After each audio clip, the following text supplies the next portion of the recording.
വിലാപങ്ങൾ 3-ാം അധ്യായം 1 മുതൽ 66 വരെയുള്ള തിരുവചനങ്ങൾ. അവിടുത്തെ ക്രോധത്തിന്റെ ദണ്ഡനം അനുഭവിച്ചറിഞ്ഞവനാണ് ഞാൻ. പ്രകാശത്തിലേക്കല്ല, കൂരിരുട്ടിലേക്കാണ് അവിടുന്ന് എന്നെ തള്ളിവിട്ടത്. അവിടുത്തെ കരം ദിവസം മുഴുവൻ വീണ്ടും വീണ്ടും പതിക്കുന്നത് എന്റെ മേലാണ്.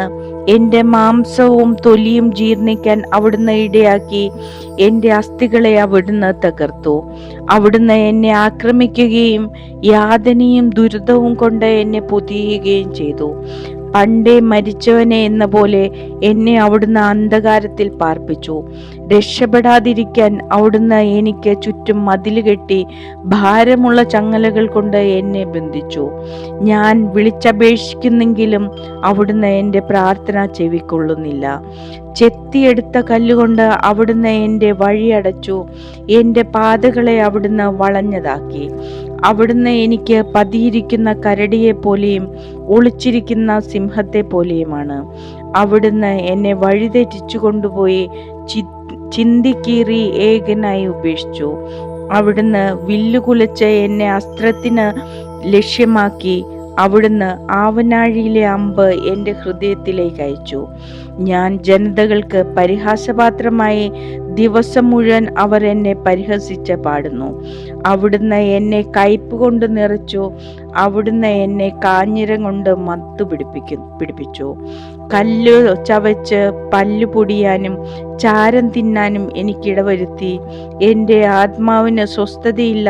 സന്തോഷം എന്തെന്ന് ഞാൻ മറന്നു.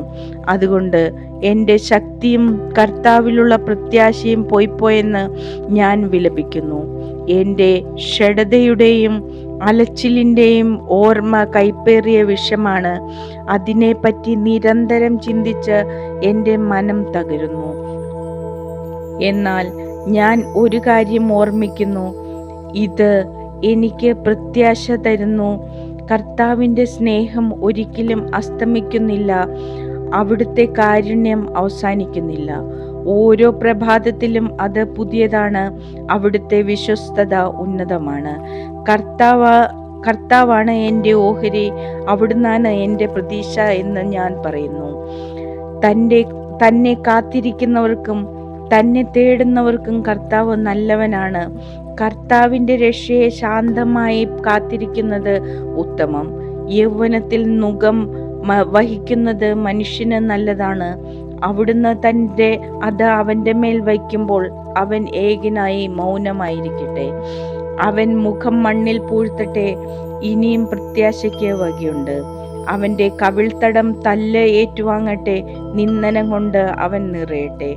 എന്തെന്നാൽ കർത്താവ് എന്നേക്കുമായി ഉപേക്ഷിക്കുകയില്ല. അവിടുന്ന് വേദനിപ്പിച്ചാലും തൻ്റെ കാരുണ്യാതിരേകത്തിന് അനുസൃതമായി ദയ കാണിക്കും. അവിടുന്ന് ഒരിക്കലും മനഃപൂർവ്വം മനുഷ്യമക്കളെ പീഡിപ്പിക്കുകയോ ദുഃഖിപ്പിക്കുകയോ ചെയ്യുന്നില്ല. തടവുകാരെ ചവിട്ടിമെതിക്കുന്നതും അത്യുന്നതന്റെ സന്നിധിയിൽ മനുഷ്യന്റെ അവകാശത്തെ തകിടം മറിക്കുന്നതും മനുഷ്യന് നീതി നിഷേധിക്കുന്നതും കർത്താവ് അംഗീകരിക്കുന്നില്ല.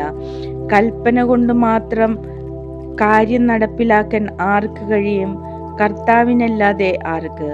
അത്യുന്നതന്റെ അധരത്തിൽ നിന്നല്ലേ നന്മയും തിന്മയും വരുന്നത്. മനുഷ്യൻ വെറും മർത്യൻ. ജീവിക്കുന്നിടത്തോളം കാലം തൻ്റെ പാപത്തിനു കിട്ടിയ ശിക്ഷയെപ്പറ്റി എന്തിന് പരാതിപ്പെടുന്നു?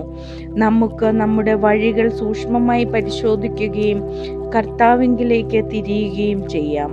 നമുക്ക് നമ്മുടെ ഹൃദയവും കരങ്ങളും സ്വർഗസ്ഥനായ ദൈവത്തിങ്കിലേക്ക് ഉയർത്താം. ഞങ്ങൾ പാപം ചെയ്തു, ധിക്കാരം കാണിച്ചു. അവിടുന്ന് മാപ്പ് നൽകിയില്ല. അവിടുന്ന് കോപം പൂണ്ട് ഞങ്ങളെ പിന്തുടർന്നു. ഞങ്ങളെ നിഷ്കരുണം വധിച്ചു. ഒരു പ്രാർത്ഥനയും കടന്നു ചെല്ലാനാവാത്ത വിധം അവിടുന്ന് മേഘം കൊണ്ട് ആവൃതനായി. ജനതകളുടെ ഇടയിൽ ഞങ്ങളെ അവിടുന്ന് ചപ്പും ചവറുമാക്കി. ഞങ്ങളുടെ ശത്രുക്കൾ ഞങ്ങൾക്കെതിരെ വായ് പിളർന്നു. സംഭ്രാന്തിയും കെണിയും ഞങ്ങളുടെ മേൽ പതിച്ചു. വിനാശവും ശൂന്യതയും ഞങ്ങളെ ഗ്രസിച്ചു. എൻ്റെ ജനതയുടെ പുത്രിക്കുണ്ടായ നാശം നിമിത്തം എൻ്റെ കണ്ണുകളിൽ നിന്ന് നീർച്ചാലുകൾ ഒഴുകുന്നു. എൻ്റെ കണ്ണുനീർ അവിരാമം പ്രവഹിക്കും. കർത്താവ് സ്വർഗത്തിൽ നിന്ന് നോക്കി കാണുന്നതുവരെ അത് നിലയ്ക്കുകയില്ല. എൻ്റെ നഗരത്തിലെ കന്യകമാരുടെ വിധി എൻ്റെ കണ്ണുകളെ ദുഃഖപൂർണമാക്കുന്നു. അകാരണമായി എൻ്റെ ശത്രുവായവർ എന്നെ പക്ഷിയെ എന്ന പോലെ വേട്ടയാടി. അവർ എന്നെ ജീവനോടെ കുഴിയിൽ തള്ളി.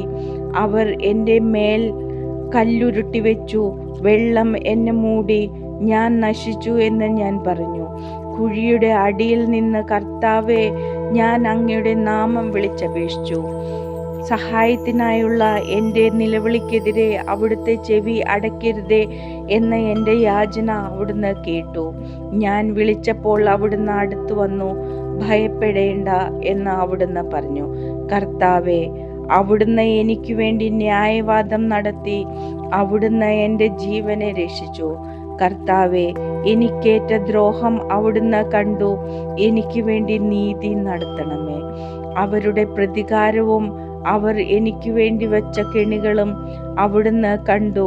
കർത്താവേ, അവരുടെ നിന്ദനങ്ങളും ദുരാലോചനകളും അവിടുന്ന് കേട്ടു. എന്നെ ആക്രമിക്കുന്നവരുടെ വാക്കുകളും വിചാരങ്ങളും ദിവസം മുഴുവൻ എനിക്ക് എതിരായിട്ടാണ്. അവരുടെ ഇരിപ്പും നിൽപ്പും അവിടുന്ന് കാണണമേ. ഞാനാണ് അവരുടെ പരിഹാസഗാനങ്ങളുടെ വിഷയം. കർത്താവേ, അവരുടെ പ്രവൃത്തികൾക്ക് തക്ക പ്രതിഫലം നൽകണമേ. അവരുടെ ഹൃദയത്തെ മരവിപ്പിക്കണമേ. അവിടുത്തെ ശാപം അവരുടെ മേൽ പതിക്കട്ടെ. കർത്താവേ, കോപത്തോടെ അവരെ പിന്തുടർന്ന് അവിടുത്തെ ആകാശത്തിൻ കീഴിൽ അവരെ നശിപ്പിക്കണമേ.